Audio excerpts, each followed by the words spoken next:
बिल्कुल। और वो कमेटी भी जानना चाहती है, उस कमेटी में सचिन तेंदुलकर, वीवीएस लक्ष्मण और सौरव गांगुली जैसे लोग हैं जो जिन्होंने अनिल कुंबले को कोच चुना था, और उनकी क्रिकेट की समझ को भी सवाल उठता है। और दरअसल यहाँ पर सीधा जो तीर चलाया गया वो अनिल कुंबले पे नहीं चला है, वो तीर चला है सचिन तेंदुलकर, सौरव गांगुली और वीवीएस लक्ष्मण जैसे खिलाड़ियों पर भी, जिन्होंने अनिल कुंबले को कोच चुना था। बहरहाल अब हम उन दो नामों की बात कर लेते हैं जिन्होंने अपनी एप्लीकेशन डाली है। वो क्या कह रहे हैं अनिल कुंबले के बारे में, यानी कि वीरेंद्र सहवाग और लालचंद राजपूत। आइए वो सुन लेते हैं।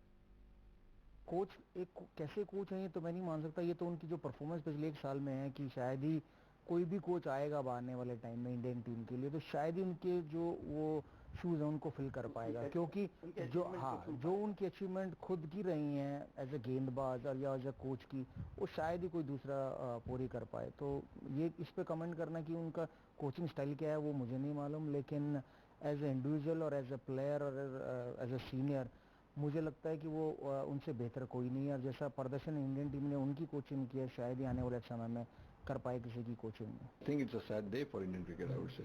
Every coach needs some time to get with the team, and I think 1 year is too short because and if you look at the performance of last 1 year, he has done extremely well. So I feel that it's something which the BCCI has to really look into it. तो भारतीय cricket के लिए काला दिन, ये मानना है वीरेंद्र सहवाग और लालचंद राजपूत का। मैं एक बार फिर अंशुमन गायकवाड़ का रुख करते हैं। अंशु जी, हमने देखा है समय समय पर कप्तान की सुनी जाती है और उसके बाद कोच का चयन होता है। क्या यहाँ पर यह बड़ी गलती थी कि विराट कोहली से बात नहीं की गई, अनिल कुंबले को कोच चुना गया? कप्तान का कितना बड़ा से होना चाहिए कोच चुनने में? देखो, कप्तान कोच के बारे में सोचे और कोच के बारे में कहे तो मेरे ख्याल से कुछ उसमें अर्थ नहीं रहता, क्योंकि कप्तान ही डिसाइड करेगा कोच कौन होना चाहिए, तो फिर कोच की जरूरत ही नहीं, क्योंकि कप्तान ऐसा कोच का नाम देगा कि वो जो उसके साथ रहे, वो जो कहे उसको माने और उसकी तरह ही चले। आज कोच आपको क्यों चाहिए? कोच इसीलिए चाहिए कि जो एक्सपीरियंस होता है, जिसको क्रिकेट जानता है, जो आपको मदद कर सकता है कप्तानी में, या तो प्लेयर्स को मदद कर सकता है खेलने में, आपकी प्लानिंग करने में, या तो डिफिकल्ट सिचुएशन में से निकालने के लिए। तो इसीलिए कोच होता है। अब कोच जो कहे तो उसका मतलब ऐसा नहीं कि वो आपके अगेंस्ट में है, उसका ओपिनियन दे रहा है, आपका खुद का ओपिनियन है, आप देख लो। कोच जो कह रहे हैं उनका ओपिनियन से जो बोल रहे हैं वो ट्राई कर लो, नहीं हो रहा है अपना आप करो जो करना है वो। तो इसी तरह से ये माहौल बनता है टीम का और जीतने का, जो मेरे ख्याल से आज 1 साल से हम देखते आ रहे हैं भारतीय टीम अच्छी कर रही है। इतनी सारी सीरीज जीती, इतनी सारी मैचेस जीती, इतने सारे टूर्नामेंट जीती है।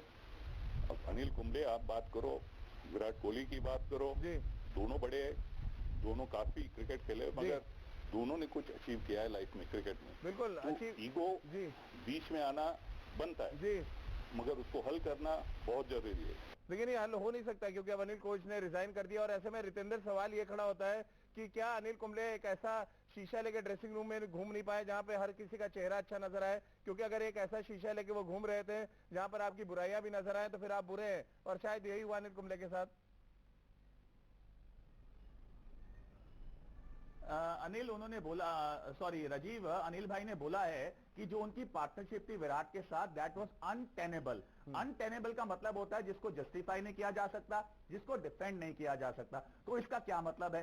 सुनील गावस्कर ने आज बोला कि अनिल कुंबले सबसे बड़े फाइटर हैं जिनको सुनील गावस्कर ने देखा है क्रिकेटिंग एरेना में, लड़ते रहे हैं, लेकिन पहली बार उन्होंने मैदान छोड़ा है। क्यों छोड़ा है? क्योंकि अब बहुत से सवाल खड़े हो गए हैं। इन सब का जवाब हमें तभी मिलेगा जब विराट कोहली, जो भारतीय टीम के कप्तान हैं, एक लेजेंडरी प्लेयर हैं, अपना पक्ष रखेंगे। तो क्या आपको लग रहा है रितेंद्र, वेस्टइंडीज में पहला सवाल यही होगा विराट कोहली से कि क्या हुआ था ड्रेसिंग रूम में? जी हाँ, बिल्कुल। अब तो मुझे लगता है सवालों के घेरे में वो होंगे और उनको जवाब भी देना होगा। अब जो फोकस वेस्ट इंडीज सीरीज पे चला गया था, पूरी तरह अब अनिल कुंबले और विराट कोहली पे आ गया है। क्योंकि अगर आज आप देखें, इतने ट्वीट हुए हैं, इतने महान प्लेयर्स ने ट्वीट किया है कि अनिल कुंबले को बिल्कुल नहीं छोड़ना चाहिए था, उनको भारतीय कोचिंग पद पे बने रहना चाहिए था। तो अब जवाबदेही तो बनती है। बिल्कुल। बहुत बहुत शुक्रिया रितेंद्र आपका, और अंशुमन जी आपका भी हमारे साथ जुड़ने के लिए। तो वर्चस्व की लड़ाई में यहाँ पर पहली मात अनिल कुंबले को मिली, और ये देखना अब खासा दिलचस्प होगा कि विराट कोहली क्या कुछ कहते हैं इस शह और मात के खेल में, और अंत में भारतीय क्रिकेट को कितना नुकसान होता है ये भी देखना खासा दिलचस्प होगा। हमारी खास पेशकश में फिलहाल इतना ही।